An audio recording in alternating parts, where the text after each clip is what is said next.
I never thought I'd be writing something like this. My whole world has been turned upside down, and I'm still trying to process everything that's happened. I'm Lena, 24F, and up until a week ago, I thought I had the perfect life with my fiancé, Adam, 25M. Adam and I had been together since we were teenagers. We met in high school when I was 17 and he was 18. It was during a school fundraiser for the drama club.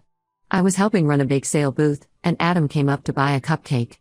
He fumbled with his wallet and ended up dropping all his change on the ground.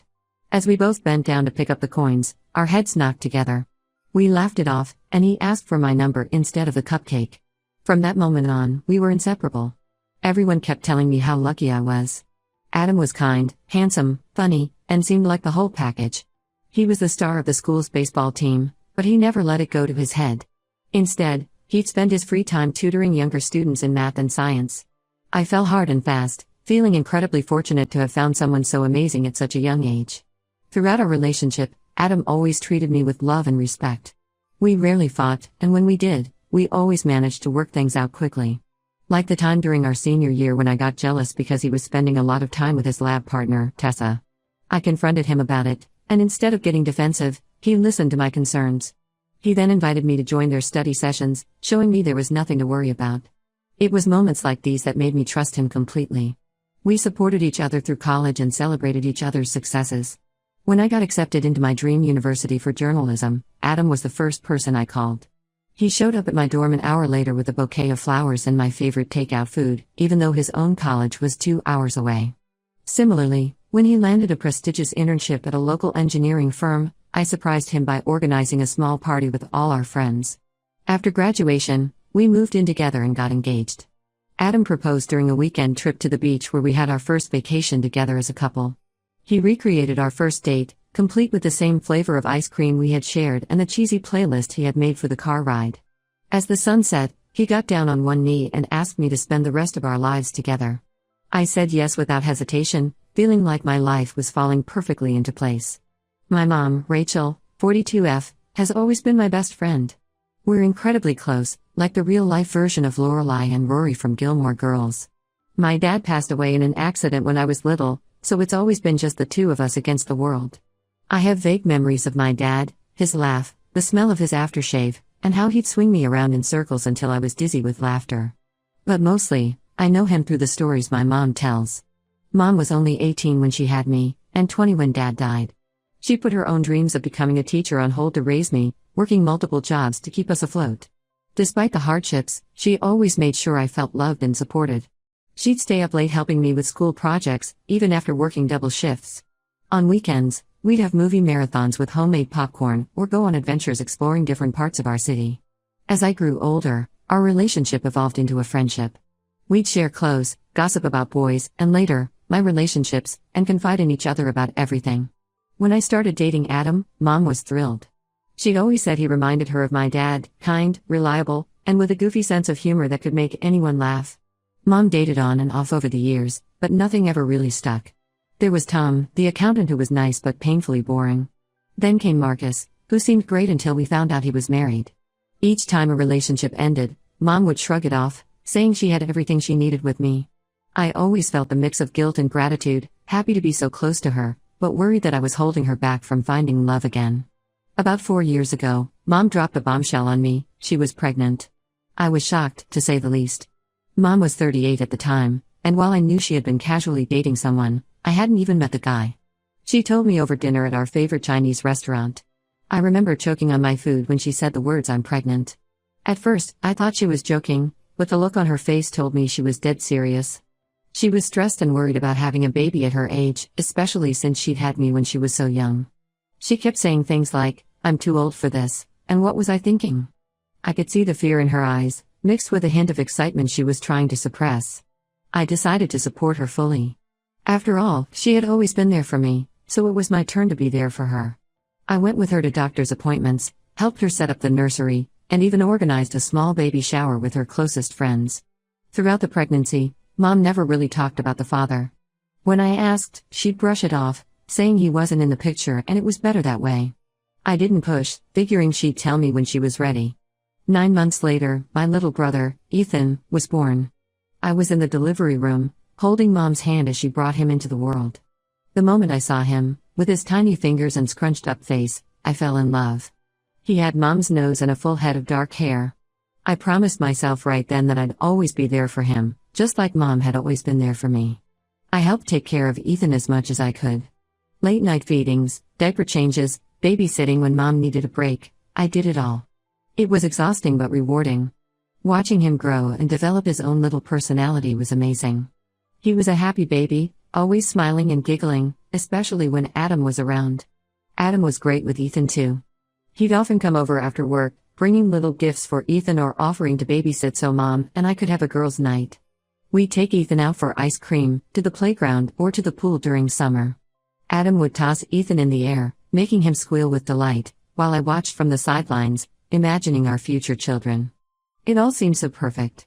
Last week, everything fell apart. Adam was out with his friends for a guys' night, something they did once a month. I was home alone, binge-watching a new crime drama series on Netflix.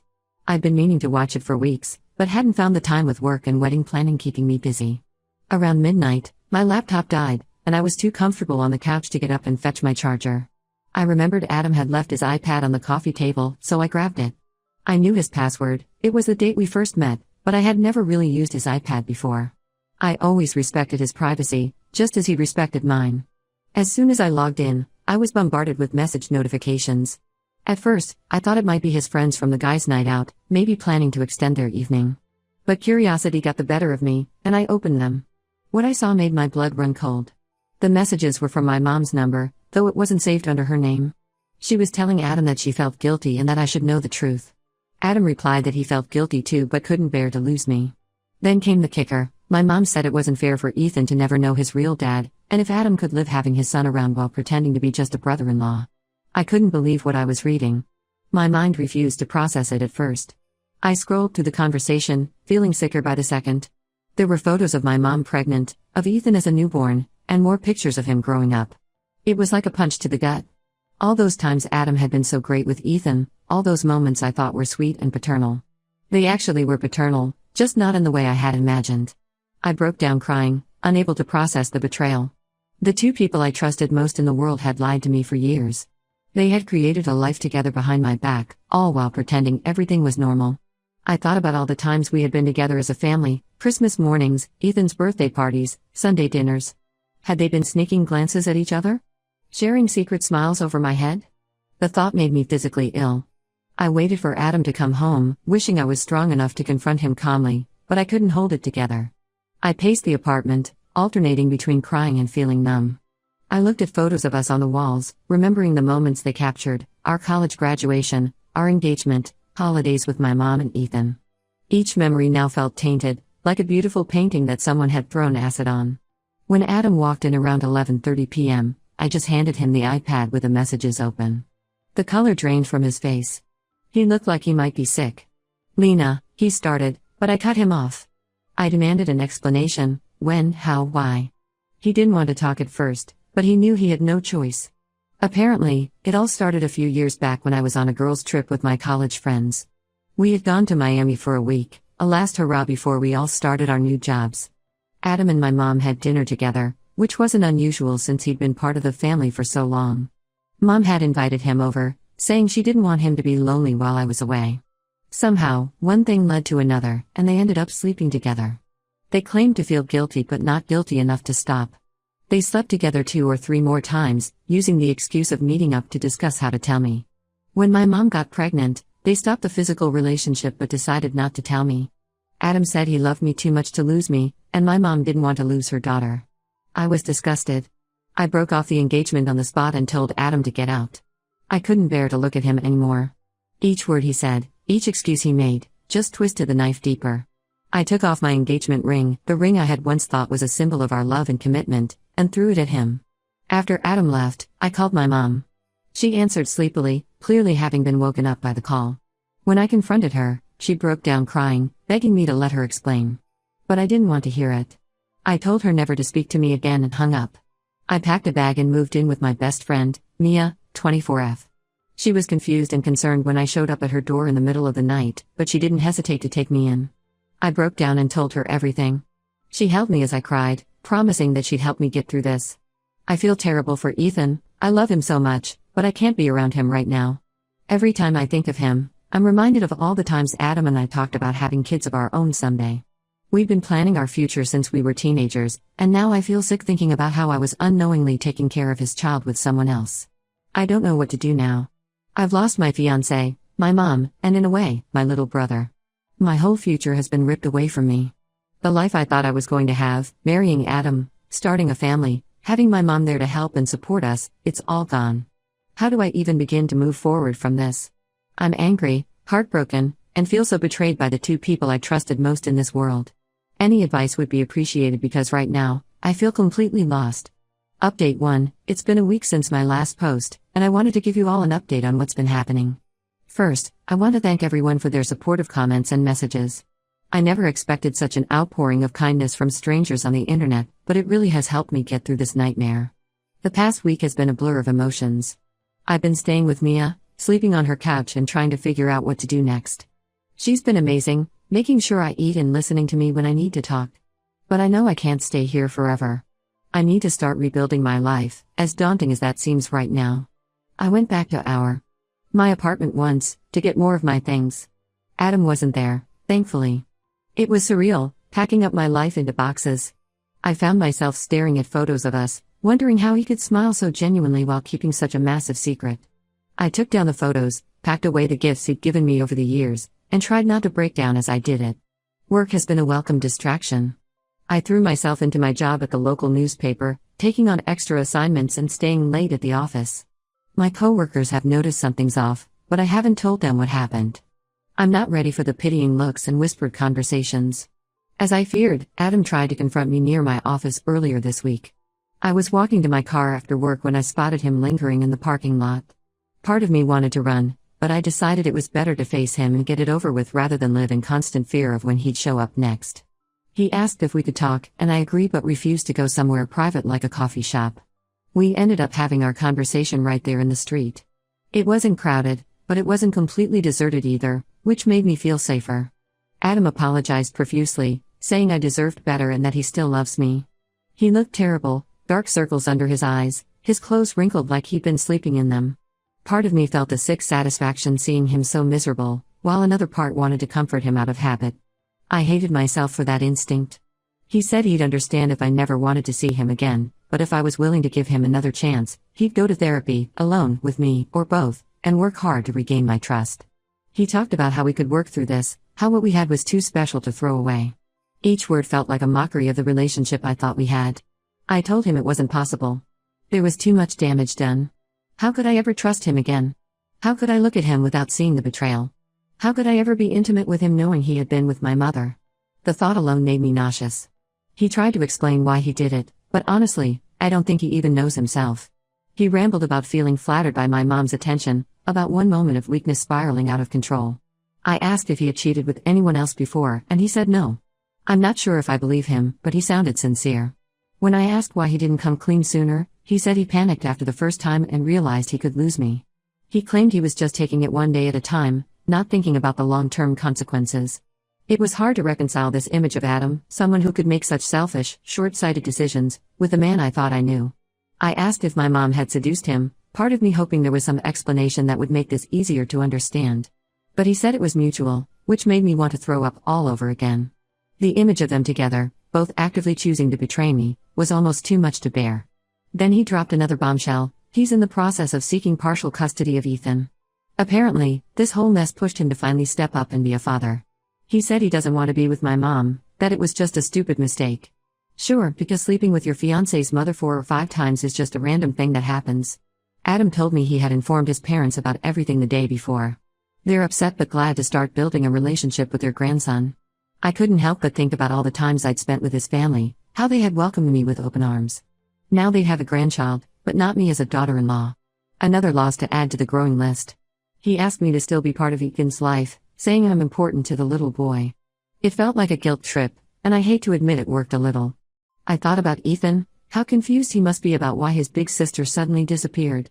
But I still don't think I can do it, at least not right now. How could I explain to a 3-year-old why I can't be around his mom and dad? I'm furious. Before, I was mostly depressed, but now I'm filled with rage. Adam gets to move on with his life, He'll have Ethan, his parents, and probably find someone new eventually. Meanwhile, I've lost everything. My family, my future, my trust in people, it's all gone. We parted ways on bad terms. I told him never to approach me again. As for my mom, I still haven't heard directly from her, and I hope it stays that way. I don't think I could handle seeing her right now. Every time I think about her, I alternate between missing her desperately and hating her with every fiber of my being. I've been having nightmares almost every night. Sometimes I dream about walking down the aisle, only to find Adam and my mom at the altar together. Other times, I'm back in high school, watching Adam and my mom laugh together while I'm invisible. I wake up in cold sweats, feeling like I can't breathe. Mia suggested I see a therapist, and I'm considering it. The thought of unpacking all of this with a stranger is daunting, but I know I can't keep going like this. The anger and pain are eating me alive. I've decided it's time to do the blasting, as many of you suggested. Today, I'm going to contact my family and friends to let them know what happened. It's not about revenge, it's about being honest and not letting Adam and my mom control the narrative. I'm terrified of how people will react, but I can't keep carrying this secret. I'm still a mess, but I'm trying to take it one day at a time. Some days are better than others. Yesterday, I managed to go for a run and actually felt okay for a few minutes. Today, I could barely get out of bed. But I'm trying, and that has to count for something, right? Again, thank you all for your support. It means more than you know. I'll update again after I've told everyone the truth. Wish me luck. Update 2. Hello everyone. Once again, I want to express my gratitude for all the support and advice I've received. Your comments have been a source of strength for me during this difficult time. As I mentioned in my last update, I decided to go ahead with the blasting. I started by posting in my family's Facebook group, which is mainly my mom's side of the family. I spent hours drafting and redrafting the message, trying to find the right words to explain something so painful and complicated. In the end, I kept it factual and to the point, stating that my wedding to Adam was permanently cancelled because I discovered that he and my mom had a sexual relationship resulting in the birth of my little brother, Ethan. I included screenshots of messages between my mom and me from when I first found out, just to provide evidence. I knew some people might not believe me otherwise. I also made it clear that I won't be having a relationship with either of them moving forward. Hitting post was one of the hardest things I've ever done. My hand was shaking so much I almost missed the button. The response was explosive. My phone was blowing up with calls and texts all day. Most of my family was supportive and shocked. My Aunt Lisa called me in tears, saying she couldn't believe her sister would do something like this. My cousin Jack offered to come over and be there for me if I needed someone. But there were a few who remained neutral or seemed suspicious that I might have misunderstood the situation. My Uncle Dave suggested that maybe there was more to the story and that I should hear my mom out. It hurt to realize that some of my family members were more concerned about keeping the peace than acknowledging the pain I was going through. My grandparents, in particular, seemed to think there must be some explanation, which wasn't surprising given how close they are to my mom. They left a voicemail asking me to come over and talk things through, saying that surely this was all a big misunderstanding. I haven't called them back yet. I'm not sure I'm ready for that conversation. I then posted a similar message on Instagram, using the close friends feature to target our mutual friends from high school and college. This spread like wildfire through our social circle. Many were speechless, saying they never thought Adam would do something like this. Our friend group has basically split down the middle. Some of my friends are completely on my side, offering support and expressing their disgust at Adam's actions. Others are hesitant to believe it's the full story. My friend Sarah, who's known Adam since elementary school, texted me asking if I was sure I hadn't misunderstood something. It stung to realize that people I considered close friends were doubting me during one of the most painful experiences of my life. I told everyone who reached out that if they didn't believe me, they should ask Adam about his custody request for Ethan. That seemed to shut down most of the doubters. It's one thing to claim I misunderstood the situation, but it's hard to explain away a custody battle. Adam has since deleted all his social media accounts. I'm not sure if it's out of shame or to avoid the backlash, but part of me feels a grim satisfaction that he can't just pretend everything is normal. Our mutual friends have told me he's gone completely off the grid, not responding to calls or texts. His parents called me yesterday. They were kind and apologetic, but it was clear they'll be supporting their son through this. They're upset with my mom but unsure how to handle the situation with Ethan. I could hear the conflict in their voices. They've known me for years, treated me like a daughter, but now they're caught between their son and the woman they thought would be their daughter-in-law. They tried to give me information about the custody proceedings, but I shut that down quickly. I told them I don't want any information and that I need distance from all of them, especially if they're going to support Adam. It was a painful conversation. These were people I loved, who I thought would be my family. Now they're strangers, connected to me only through betrayal and heartbreak. Both Adam and my mom have been trying desperately to reach me since the blast. They've been calling and texting from different numbers, to the point where I had to put my phone on silent. It's exhausting, constantly being on guard against their attempts to contact me. My mom sent me a long text from an unknown number, and it was weird, to say the least. She accused me of being cruel and said she didn't raise me to air our dirty laundry like this. The hypocrisy of her statement was astounding. She raised me not to sleep with my daughter's fiancé, but apparently that lesson didn't stick. She claimed I didn't have the whole picture and then said something that confused me even more. Apparently, the reason she slept with Adam was that he reminded her of my dad. She said it was grief and that she didn't mean to use him to heal her pain, but she wasn't strong enough to resist. I don't even know what to make of that. Does she mean Adam looks like my dad? Or that his personality is similar? I've seen photos of my dad, and while there are some similarities, they're both white with brown hair and blue eyes. It's not like they're twins or anything. This revelation has thrown me for a loop and, despite my better judgment, makes me want to confront my mom just to understand what the hell she means. But I know engaging with her right now would only lead to more pain and confusion. I'm trying to stay strong and maintain the no contact rule I've set for myself. I'm doing a bit better emotionally. I'm not crying every hour or fantasizing about revenge, but I'm still deeply sad and upset. It feels like I'm living in some cruel joke or a bad dream that I can't wake up from. I keep expecting to wake up and find out this was all a horrible nightmare. I've started seriously considering moving to a new city or even abroad. I'm planning to take a few days off work to research job opportunities and really think about my next steps. It's terrifying, but I know I need to start moving forward. The thought of building a new life somewhere else, where nobody knows me or this story, is both frightening and appealing. Update 3. Hey everyone! It's been a while since my last update, and a lot has happened. I want to thank you all again for your continued support and advice. It's been a lifeline during this nightmare. After my last post, I took those few days off work to really think about my future. I decided that staying in my current city wasn't an option. There were too many painful memories, and the risk of running into Adam or my mom was too high. I started applying for jobs in other cities and even looked into opportunities abroad. I'm happy to say that I've accepted a job offer in a city about 300 miles away. It's a step up in my career and comes with a significant pay increase, which will help me start fresh. I'll be working as a features editor for a respected online magazine. It's the kind of job I've always dreamed of, and under different circumstances, I'd be over the moon.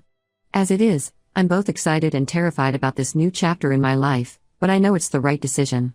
Before I left, I had one final confrontation with my mom. I know many of you advised against it, but I felt I needed closure. We met in a public park, and I brought my cousin Alex, 26F, with me for support. Seeing my mom in person after everything that had happened was surreal. She looked older somehow, worn down. Part of me wanted to hug her out of habit, while another part wanted to scream at her.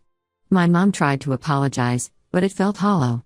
She kept insisting that I didn't understand the whole story and that her relationship with Adam wasn't as simple as I thought. She repeated what she said in her text about Adam reminding her of my dad, but when I pressed her for details, she became evasive. It was frustrating and only reinforced my decision to cut ties. I told her that regardless of her reasons, what she and Adam did was unforgivable. I explained that I was moving away and that I didn't want any contact from her or Adam in the future. She cried and begged me to reconsider, saying that Ethan needed his big sister, but I stood firm. It was hard, watching her break down like that, but I knew I had to prioritize my own healing. As for Ethan, that's been the hardest part of all this. I love that little boy so much, and the thought of not being in his life breaks my heart. But I know that staying in contact with him would mean having to deal with my mom and Adam, and I'm just not ready for that. Maybe someday, when he's older, I'll be able to explain everything to him. For now, I've written him a letter that I've asked my aunt to give him when he's old enough to understand. In it, I tried to explain how much I love him and that my leaving has nothing to do with him. Adam made one last attempt to contact me before I left. He sent a long email, again apologizing and asking for another chance. He said he started therapy and is working on becoming a better person. He also mentioned that he and my mom have agreed on a custody arrangement for Ethan. I didn't respond to the email, but I did forward it to my lawyer, just in case it becomes relevant in the future. I'm writing this from my new apartment in my new city. It's small and a bit empty right now, but it's mine, and it represents a fresh start. I've started therapy to help me process everything that's happened, and I'm slowly beginning to heal. It's a long road ahead, but for the first time in weeks, I feel a glimmer of hope. I know the road ahead won't be easy. I still have moments where the pain and betrayal feel overwhelming. But I'm taking it one day at a time, focusing on building a new life for myself. I'm trying to rediscover who I am outside of my relationship with Adam and my role as a daughter and sister. It's scary, but also liberating in a way I didn't expect. Thank you all for being there for me throughout this nightmare. Your support has meant more than you could ever know. I may not update again for a while, but please know that your kindness has helped me find the strength to move forward. Here's to new beginnings and healing.